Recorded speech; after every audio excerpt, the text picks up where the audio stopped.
ကိုက်ခုတ်တေကြမွေဖားကင်းတန်းစုံဖန်နတ်တိုက်ကို၌ပြုသူခွင့်မှုရှိရာမြည်သာခန္ဓာပရိလှကိုနိညခါခါရွတ်ဖတ်ရ၏လို့ဆိုတဲ့အတိုင်းအစိတ်ဘေးမှကင်းဝေးစေရန်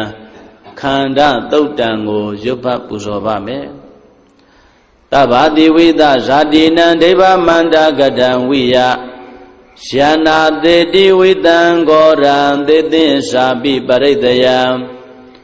အာနာခေတမိတပ္ပထတပ္ပရတပ္ပပါဏိနံသဗ္ဗံသောပိနိဝါရေတိပရိတံဓမ္မနာမဟေဝိရုပခေယိမေမေတ္တံမေတ္တံဧရပထေယိမေသဗျံဗုဒ္ဓေယိမေမေတ္တံမေတ္တံကန္နာဂေါတမကေယိသာအဘာတကေယိမေမေတ္တံမေတ္တံဒွိပါတကေယိမေသတုပတေယိမေမေတ္တံမေတ္တံဘဟုပတေယိမေမာမံအဘာတကောဟိန္တိမာမံဟိန္တိဒွိပါတကောမာမံသတုပတောဟိန္တိမာမံဟိန္တိဘဟုပတောသဗ္ဗေတတ္တသဗ္ဗေပါဏသဗ္ဗေဗုဒ္ဓသကေဝလံသဗ္ဗေပတ္တရာနိပတ္တံတုမာကေစီပါပမာဂမအပမနောဗုဒ္ဓအပမနောဓမ္မောအပမနောသံဃော